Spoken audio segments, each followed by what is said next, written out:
ဒေါ်လာရင်းတပ်ဖွဲ့များကစစ်တီသူရဲကောင်းများမြို့ပြမှာပင်ပန်းခက်ခဲဆင်းရဲစွာနဲ့တိုက်ပွဲဝင်တော်လှန်နေတဲ့ underground UG မြေအောက်ဒေါ်လာရင်းပျောက်ကြားတပ်ဖွဲ့များရတဲ့နည်းနဲ့ဆန္ဒဖော်ထုတ်ပြီးငြိမ်းချမ်းစွာဖြစ်ဒီမတရားစစ်အာဏာသိမ်းထားတဲ့ဖက်စစ်မင်းအောင်လှိုင်အုပ်စုကိုဆန့်ကျင်တပိတ်မှောက်နေတဲ့တပိတ်မှောက်ပြည်သူចောင်းသားလူငယ်တို့များရတဲ့နှများထောက်ဖို့တာဝန်တွေယူပြီးတော့တော်လှန်ရေးကြီးကိုကြာရနေရကပါဝင်ကြည်ပြနေကြတဲ့ fundraiser များအလူရှင်ကုသိုလ်ရှင်များပြန်လည်ထူထောင်ရေးလုပ်ငန်းစဉ်တွေတို့ကလေးလူငယ်လေးတွေစာသင်ပေးတာစစ်ပေးဒုက္ခတွေတွေကိုစာဝင်နေအတွက်ပူပင်ပြင်ဆင်ပေးတာစသဖြင့်ကြာရတာဝန်အတီးတီးကြည်ပြနေတဲ့နိုင်ငံသူနိုင်ငံသားကောင်းများအားလုံးကိုလေးနဲ့စွာလေးစားစွာဂုဏ်ပြုပါတယ်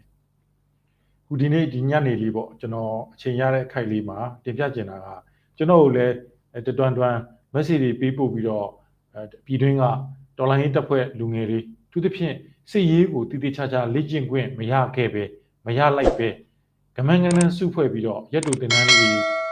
မိုးမှန်တင်တန်းလေးတင်ပြီးရလက်နက်နဲ့ရဒီမောင်းပြန်လေးတွေနဲ့လက်လုတ်ကလေးတွေနဲ့တချို့ဆိုရင်တက်သားကတာ40လောက်ရှိတာတနက်က2လက်လောက်လေးနဲ့တကယ်ကိုဒေသကိုကာကွယ်ဖို့ဆွမ်းဆက်တမန်စူးစမ်းနေတဲ့တပ်ဖွဲ့လေးတွေအတွက်ပေါ့နော်ကျွန်တော်ကရည်စူးပြီးတော့ဒီဖက်စစ်တပ်တွေခေါင်းပြအောင်အိတ်ခွင့်မပေးဘဲနဲ့ကြောက်နေအောင်လုပ်ကြဖို့နီးပေါ့ကျွန်တော်စစ်တပ်ထဲမှာရှိစဉ်ကလည်းတင် जा ပူးတဲ့နေသေးကြီးတွေပါတယ်လက်ရှိလည်းတော်တော်များများပျောက်ပြဒီတပ်ဖွဲ့တွေမှာလည်းရောက်ရှိနေပြီဖြစ်တယ်လို့ယူဆရတယ်ပါတယ်အဲ့ဒီပြားကြောက်ပျောက်ကြားပေါ့ကျွန်တော်တော့ပြားကြောက်လို့ခေါ်တာပါခေါင်းပြအောင်ဒီကောင်းနေအိတ်ခွင့်မပေးဘူးကြောက်နေစေအောင်လုပ်မယ်ပြောပြားကြောက်ပျောက်ကြားနေအခုဆိုရင်မကြခင်မိုးရင်းရောက်တော့မှဖြစ်တယ်ပြည်သူခုခံတွန်းလှန်စစ်ကခြေမိုးရေးစစ်ပွဲအထိကိုဥတီသွားပြီဆိုတာမနေ့ကတင်ကျွန်တော်တို့နတ်တန်ခွင်းတရားကြီးကိုမိုင်းခွဲချိုးဖျက်ပြီးတော့ထောက်ဖို့ဖက်စစ်တပ်တွေရဲ့ဒီတင့်ကြီးကုံကင်ရင်တွေနဲ့ဒီဘက်တစ်ချမ်းစစ်တောင်းမြစ်အရှိဘက်ချမ်းကိုကူးပြီးတော့နေချက်ဒုက္ခပေးနိုင်မဲ့လမ်းကြောင်းတွေကိုပိတ်ဆို့ပြီးဆိုတော့ဒေကြပြီးကျွန်တော်တို့ခုခံတွန်းလှန်စစ်ကနေပြီးတော့ခြေမုံတုတ်တင်တဲ့တိုက်စစ်ကိုကူးပြောင်းသွားပြီဆိုတာအလုံးသိပြီဖြစ်ပါတယ်မိုးတွေလည်းစတင်ရွာလာပြီဖြစ်တယ်မိုးရွာလာတဲ့နဲ့အမျှဘာဖြစ်မလဲဆိုရင်လက်ရှိဖက်စစ်တပ်ရဲ့နောက်ဆုံးပိတ်အစွမ်းတစ်ခုဖြစ်တဲ့လေချောင်းကြီးလေချောင်းတိုက်ခတ်ရေးသူတို့အတွက်အကန့်အသတ်တွေအများအများရှိသွားပြီဖြစ်ပါတယ်သူတို့ဖြစ်ရဟိုင်းနဲ့လိုက်ပြီးတော့ဒမ်ချမယ်ဆိုတဲ့စစ်ကူပြကူတွေရိတ်ခါတွေချဖို့ဆိုတွေသူတို့အတွက်ခက်ခဲဖြစ်သွားပြီဖြစ်ပါတယ်ဒီအချိန်မှာကျွန်တော်တို့တော်လိုင်းတပ်ဖွဲ့တွေဟာစနစ်တကျစုဖွဲ့ထားတဲ့ PDF တပ်ဖွဲ့တွေနဲ့မြို့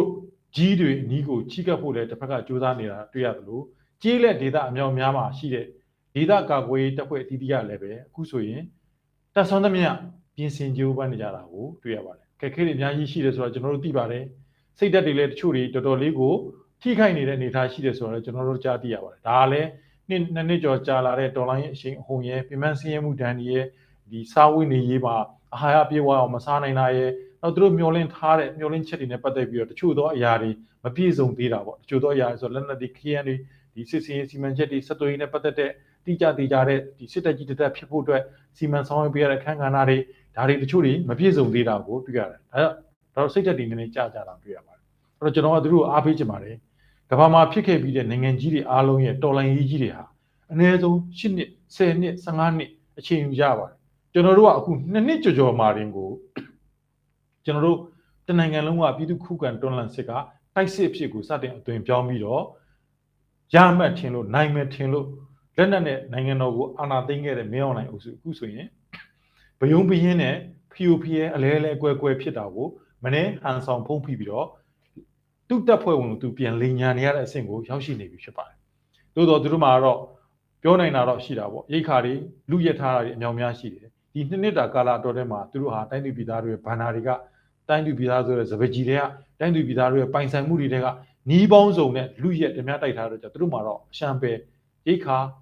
ငွေကြေးလက်နက်ရှိနေနိုင်ပါတယ်။သို့တော့သူတို့မှာမရှိတော့တာကယုံကြည်မှုတရားတော်စစ်ကိုငါတို့ဆင်နွှဲနေတာမဟုတ်ဘူးဆိုတဲ့နော်စစ်သားကောင်းတယောက်မှရှိရမယ်တရားတော်စစ်ကိုငါဆင်နွှဲတယ်လို့ယုံကြည်မှစစ်သားကောင်းတယောက်ကစစ်တိုင်နိုင်တရားတော်စစ်ကိုငါဆင်နွှဲတယ်လို့ယုံကြည်တဲ့စစ်သားတွေနဲ့စုဖွဲ့ထားတဲ့စစ်တပ်ကသာစစ်နိုင်မှာမင်းအောင်လှိုင်ဖက်စစ်တပ်မှာကလက်နက်ရှိတယ်ရိတ်ခါရှိတယ်ငွေကြေးရှိတယ်အင်အားတစုံတရာရှိတယ်တိုးတော့သူတို့မှာတရားတော်စစ်ကိုဆင်နွှဲနေတာဖြစ်တယ်ဆိုတဲ့ယုံကြည်မှုလုံးဝမရှိတော့သူတို့ချင်း ဓမြအကဲ့သို့နော်ရမုံငွေလူဖို့နိုင်ငံဘဏ္ဍာလူဖို့ကိုကျိုးစီးပွားအာဏာလူဖို့ပဲကြိုးစားနေတဲ့ခေါင်းဆောင်တွေအလူရဲ့အောက်မှာအခုဆိုရင်ရှေ့တန်းကိုမလိုက်ချင်လို့စစ်စင်ကြီးကိုမလိုက်ချင်လို့တရင်မှုတွေဗျူဟာမှုတွေလက်ထိုးနေရတာကျွန်တော်တို့ကြားရပါတယ်ကကကြီးစစ်စင်ကြီးနဲ့ကကထူရာတို့ဆေးရာတို့ခန့်ချိုယုံကိုလက်ထိုးဆိုဟာတရင်မှုဖြစ်နေရာတို့တို့ပဲမဲ့ဘယ်စစ်စင်ကြီးဧရိယာသွားမှာဆိုမသွားပါရစေနဲ့အဖရဲ့တာကျမ်းမိုင်မကောင်းလို့ပါကျွန်တော်ကျမ်းမိုင်မကောင်းလို့ရောသိန်း100ဘဘအဖကိုကြော့ပါတယ်သိန်း250ကြော့ပါတယ်သိန်း900ကြော့ပါတယ်အဲ့လိုနည်းနဲ့ပတ်စံတက်နိုင်တဲ့လူတွေမျိုးပြမှာပြည်သူတွေကိုနီးပေါင်းစနဲ့ဓမြတိုက်တရားရုံးနေနဲ့လက်သိထိုးဖန်တီးပြီးတော့ဓမြတိုက်ထားတဲ့လူတွေ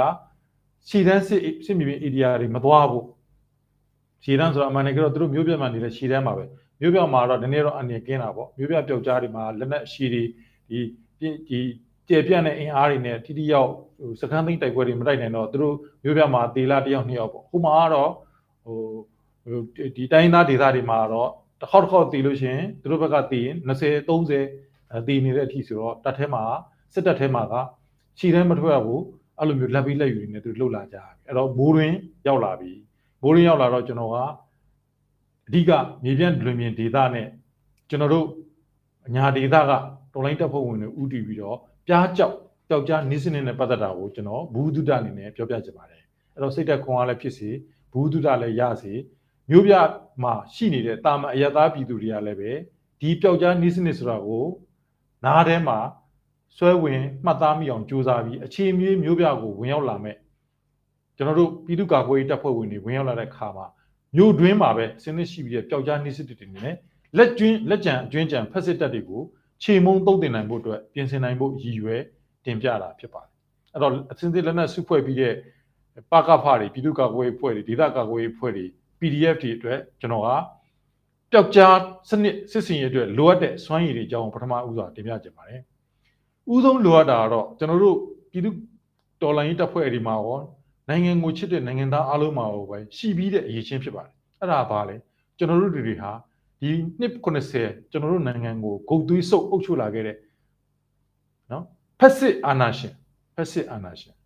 လည်းဖက်စစ်အာဏာလည်းအာဏာရှင်ဖက်စစ်အာဏာရှင်တွေရဲ့စစ်တပ်ကိုလုံးဝအပြီးတိုင်ခြေမုံပြီးတော့ Federal Democracy ပြည်ထောင်စုနိုင်ငံတော်တည်ဆောက်ရေးဆိုတဲ့နိုင်ငံရေးယုံကြည်ချက်ကျွန်တော်တို့နိုင်ငံသားအားလုံးမှာပြက်သားမမရှိပြီးဖြစ်တယ်ဒါကျွန်တော်တို့အားလုံးပျောက်ကြားတပ်သားတွေမှာရှိတဲ့နိုင်ငံရေးယုံကြည်ချက်ကျွန်တော်တို့မပြစ်မနေဒီဖက်စစ်အာဏာရှင်တွေရဲ့စစ်တပ်ကိုကျွန်တော်တို့ဖဲဥဖဲရှာတုတ်ကိုတုတ်တင်ဥပဒေနဲ့အညီကျွန်တော်တို့ပြည်သူဩဇာအာဏာစက်လက်အောက်ကိုရောက်လာအောင်လုပ်ကိုလုပ်အောင်တိုက်ကိုတိုက်ဒါကျွန်တော်တို့နိုင်ငံရေးယုံကြည်ချက်နောက်နံပါတ်2ချက်ကကျွန်တော်တို့အားလုံးမှာရှိပြီးသားဖြစ်တယ်ထပ်ပြောစရာမလိုအောင်ရှိပြီးသားဖြစ်တယ်ဘာလဲမျိုးချစ်စိတ်ဓာတ်ပြင်းထန်ခြင်းဟာဖက်စစ်တွေကိုအသက်ပေးပြီးတော့ဘွားပေးခန္ဓာပေးအသက်အိုးကြီးစီးစိမ်အားလုံးဆွတ်လို့ပြီးတော့ကျွန်တော်တော်လန်နေကြတာဘာဖြစ်လို့လဲမျိုးချစ်စိတ်ဓာတ်ကြောင့်ကျွန်တော်တို့နောင်လာနောင်သားတွေဒီစစ်ခွေးတွေလက်အောက်မှာဒီစစ်ဓမြတွေလက်အောက်မှာဒီစစ်မဒိန်းကောင်တွေလက်အောက်မှာဒီလိုစောက်ပညာမတတ်ဘဲနဲ့ပညာတတ်တွေကိုဖီစီးနှိပ်စက်နေတဲ့ကောင်တွေအောက်မှာကျွန်တော်တို့မျိုးဆက်တွေကိုကျွံသဘောပွားနဲ့မထားဘူးဆိုတဲ့မျိုးချစ်စိတ်ဓာတ်ပြင်းထန်လို့ကျွန်တော်တို့ဒီဖက်စစ်တွေကိုတွန်းလှန်နေတာဖြစ်တယ်မင်းအွန်လိုင်းဖက်စစ်အပေါင်းပါတွေကိုတိုက်ခိုက်နေတာဖြစ်တယ်ဟောနံပါတ်2တစ်ချက်ကလည်းပဲကျွန်တော်တို့ပြည်သူပြည်သားအားလုံးတော်လှန်ရေးတပ်ဖွဲ့များအားလုံးမှာပြည်ပြင်းစွာတည်ရှိပြီးဖြစ်တယ်နံပါတ်2တစ်ချက်နော်နံပါတ်2ကဘာလဲဆိုရင်မျိုးချစ်စိတ်ဓာတ်ပြင်းထန်ခြင်းကျွန်တော်တို့အားလုံးမှာမျိုးချစ်စိတ်ဓာတ်ပြင်းထန်လို့ဒါဒီတော်လှန်ရေးကိုပါဝင်တာပေါ့မျိုးမချစ်ဘူးအမေငါသားငါမြေဖြစ်ချင်ဖြစ်ခွေးဖြစ်ကျွန်းဖြစ်နွားဖြစ်ကြွက်ဖြစ်တိလိမ့်ဆန်လို့နေရတော့ကွာဆိုမျိုးချစ်စိတ်မရှိကျွန်တော်ဘာလှုပ်ဆရာလို့လဲလှုပ်ဆရာမလို့လေသူဘာဖြစ်မျိုးချစ်စိတ်မှမရှိတာအခုတိုင်းပြည်ဘာဖြစ်တော်လှန်ရေးဘာဖြစ်ငါနဲ့မဆိုင်ဘူးဆိုတဲ့လူတွေကအတူသားသမီးတွေခွေးဖြစ်နွားဖြစ်ကျွဲဖြစ်ဝက်ဖြစ်သူတို့မှမျိုးချစ်စိတ်မရှိဘူးလေနောင်နောင်သားတွေဖြစ်ချင်ငါတို့လောလောဆယ်ခံစားဆန်းစားပျော်ရွှင်သွားမယ်ဆိုတော့စိတ်ထားရှိလို့ဒါရင်တော်လှန်ရေးနဲ့ငါနဲ့မဆိုင်လို့ခံယူနေကြတာဖြစ်တယ်ဒီလူတွေတော့ထားလိုက်ပါတော့နောက်ကျွန်တော်တို့ပျောက်ကြားစစ်စင်ရေးအတွက်ပျောက်ကြားစစ်တီတွေလိုအပ်တဲ့နံပါတ်3အချက်နံပါတ်3ချက်ပါလဲဆိုရင်တဲ့ရင့်ကျက်တဲ့မျောမြင်တဲ့တွေးခေါ်စင်ញင်ုံတရားတွေနဲ့ကျွန်တော်တို့ဟာနှလုံးရည်ပြေးသွားဖို့လိုပါတယ်နှလုံးရည်ဆိုတာကဘယ်လိုပြောမလဲစိတ်လမ်းမှမလုပ်တာတွေးခေါ်စင်ញင်ုံတရားကိုဦးစားမပေးဘဲနဲ့စိတ်ကလက်တလောပေါ်ပေါက်လာတဲ့အပေါ်မှာဝရုံကမူးဆိုးလို့တာမျိုးမရှိတာနော်အဲ့ဒါကိုနှလုံးရည်ပြေးသွားတယ်တရားနဲ့မတရားမှုနော်အဓမ္မနဲ့ဓမ္မမှုနော်သိမသိတော်ကြီးမတော်ကြီးဒါဟုတ်တေချာစွာပိုင်းခြားဝေဖန်ခွဲခြားနိုင်တဲ့နှလုံးရည်ပေါ့ဗျာခွင့်လွှတ်နိုင်တဲ့တီးခံနိုင်တဲ့ ရင်းကျက်တယ်ယဉ်ကျေးတယ်ကျွန်တော်တို့တော်လိုင်းသားတွေဟာရိုင်းဆိုင်နဲ့အလေးအထားတွေအမှုကျင့်နေကျွန်တော်တို့ကမရှိဘူးလို့ကျွန်တော်တို့ကတော်လိုင်းလုပ်နေတယ်ဆိုတာကောင်းသောခေတ်ကောင်းသောစနစ်မြင့်မြတ်သောယဉ်ကျေးသောတည်ငြိမ်သောငြိမ်းချမ်းသောအနာဂတ်တစ်ခုကိုတည်ဆောက်ခြင်းလို့ကျွန်တော်တို့လုပ်နေကြတာဖြစ်တယ်အဲ့တော့မြင့်မြတ်သောတည်ငြိမ်သောအေးချမ်းသောအနာဂတ်တစ်ခုရဖို့ကြိုးစားမဲ့ကျွန်တော်တို့ကိုယ်တိုင်မြင့်မြတ်မှုတည်ကြည်မှုအေးငြိမ်မှုရင့်ကျက်မှုဒါကိုကျွန်တော်တို့တည်ဆောက်နိုင်တဲ့တော်လိုင်းတပ်သားတွေဖြစ်မှကျွန်တော်တို့တည်ဆောက်ခြင်းနဲ့ဆိုတဲ့ခေတ်ကအလိုအလျောက်ဖြစ်ပေါ်လာမှာဖြစ်တယ်အဲ့တော့ကျွန်တော်တို့ကနှလုံးရည်ပြည့်ပွားခြင်းရှိဖို့လိုပါတယ်နှလုံးရည်ပြည့်ပွားဖို့ကဘာသာတရားဆိုင်တုံးတဲ့ဆုံးမမှုတွေနားထောင်ရမယ်စာအုပ်စာပေရသစာပေတွေကျွန်တော်ဖတ်ရမယ်ကိုချင်းစာတရားနော်ခင်ဗျားတို့ပတ်ဝန်းကျင်မှာကိုစားခြင်းစိတ်ပဲဦးစားပေးနေတဲ့လူတွေတွေ့နေပြီမဲ့ခင်ဗျားတို့ရင့်ကျက်တဲ့နှလုံးရည်ရှိတဲ့လူတွေနေနဲ့ကိုစားခြင်းစိတ်တစ်ခုတည်းပဲလုပ်နေတဲ့လူတွေကိုထားလိုက်ပါကျွန်တော်တို့ရဲ့ကိုချင်းစာစိတ်နဲ့ပဲနိုင်ငံကောင်းမှုဆက်လုပ်ပါနှလုံးရည်ကိုကျွန်တော်တို့ပြည့်ဝအောင်ထားပါကိုစားခြင်းစိတ်ရှိတဲ့လူတွေလူတစုရှိတယ်လူတစုလို့မပြောတော့ပါဘူးကိုစားခြင်းစိတ်ကိုပဲအမြဲစဉ်းစားတဲ့တလိษံကဲ့သို့သောလူတွေရှိတယ်အိတ်စားကာမဒီသုံးခုပဲစိတ်ဝင်စားပြီးတော့တိုင်းရေးပြည်ဘာဖြစ်နေအောင်နဲ့မဆိုင်ဘူးဆိုတဲ့တလိษံသာအတိတွေးခေါ်ရှိတယ်သူစားဖို့အတွက်ပဲကိုစားခြင်းစိတ်နော်ကိုစားဖို့စားခြင်းတဲ့စိတ်တွေပဲတွေးနေကြနေတဲ့လူတွေနဲ့ကလက်လုပ်လိုက်ပါနှလုံးရင်ပြေပါတာကျွန်တော်တို့ကကိုချင်းစာစိတ်ကိုမွေးပါဒါကျွန်တော်တို့ပျောက်ကြားစစ်ပွဲတွေမှာရှိရမယ်နှလုံးရင်ပြေဝမယ်ဆိုတဲ့အကြောင်းအရာတွေကချင်းရာတစ်ခုဖြစ်ပါတယ်နံပါတ်၄တစ်ချက်ဒါလည်းကျွန်တော်တို့ပြည်သူအများစုရောတော်လှန်ရေးတပ်ဖွဲ့အသီးသီးမှာရောရှိပြီးသားပါဘာလဲဆိုတော့ရင့်ကျက်တဲ့တရေမှန်တဲ့တစ္ဆာဆောင်တည်မှုဖြစ်ပါတယ်အများစုလို့ကျွန်တော်ဆိုလိုတာတော်လှန်ရေးတပ်ဖွဲ့ဝင်အားလုံးမှာအခုဆိုရင်တချို့သောသူတွေဟာမခံနိုင်တော့တော်လကောင်းစကြတဲ့တတ်ရှူပြီးတော့ထိုးဖောက်ပြီးတော့စိတ်ဝင်ထားတဲ့ဒီပစ္စမန်တပ်ဖွဲ့ဝင်တွေဖြစ်လို့တော်လကောင်းတချို့တွေဟာဒီအချမ်းဖက်စစ်ကောင်းစီထံမောက်ဒူးထောက်လက်နက်ချသွားတဲ့လူ3-5 ယောက်တွေ့ရပါတယ်အဲ့တော့ကျွန်တော်အားလုံးတော့မဆိုလိုတာဖြစ်ပါတယ်ဒါထားပေါ့တော့တော်လိုင်းတပ်ဖွဲ့ဝင်အင်အားအနည်းဆုံးပေါင်းချီသိန်းချီရှိတဲ့တင်မှာ4-5-6 ယောက်ဒူးထောက်သွားတာဟာမပြောပါတော့ပါအဲ့တော့ကျွန်တော်တို့ဟာတစ္ဆာရှိမှုတော်လိုင်းရေးပေါ်တစ္ဆာရှိရပါမယ်ဘာဖြစ်လို့လဲတော်လိုင်းရေးဆိုတာအာဓမမှုကိုရုပ်သိမ်းပြီးဓမ္မတွေနဲ့လမ်းခင်းမှုကျွန်တော်တို့ရဲ့ပြည်ပြင်းခိုင်မာသောရဲရင်သောတည်ကြည်သောမမိတ်မတုံအသက်ခန္ဓာစတိပေးဆက်ပြီးနောက်ဆုံးထပ်သက်မျက်လုံးမိတ်သွားသည့်အချိန်ထိငါသည်တော်လိုင်းရေးနဲ့ဓမ္မပေါ်မှာတစ္ဆာစောင့်တည်ခဲ့တယ်ဆိုတဲ့တစ္ဆာရှိမှုမျိုးကျွန်တော်တို့တော်လိုင်းတပ်ဖွဲ့ဝင်အားလုံးမှာရှိရမှာဖြစ်ပါတယ်ကျွန်တော်တို့နိုင်ငံသူနိုင်ငံသားအားလုံးမှာရှိရမှာဖြစ်ပါတယ်အဲကြောင့်မလို့ကျွန်တော်တို့ကတစ္ဆာရှိခြင်းဆိုတာကိုအလေးအနက်တလေးတစားနော်တလေးတစာ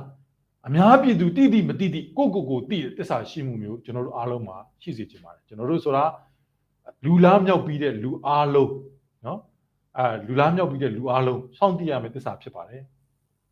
်ဟာကျွန်တော်တို့ပျောက်ကြားစစ်သားပျောက်ကြားစစ်တီတိုင်းမှာရှိတဲ့စိုင်းရည်တွေကနံပါတ် 4တစ်ချက်ဖြစ်ပါတယ်နံပါတ် 5တစ်ချက်ကတော့ကျွန်တော်တို့မြန်မာအများစုမှာရှိတယ်သို့တော်ထုတ်မသုံးသေးတဲ့အချက်ဖြစ်ပါတယ်ဟောစိတ်ဝင်စားကြရှိတယ်ဘာလို့ထုတ်မသုံးသေးတာလဲကျွန်တော်တို့မြန်မာဆိုတာကချင်ခရကင်ချင်းမမရကန်ရှန်ဒါပေမဲ့ရှိတယ်သုံးတယ်ဆိုတိုင်းသားတွေရောအများကြီးပါဘာတွေလဲဆိုဥမာချင်းတို့ကချင်တို့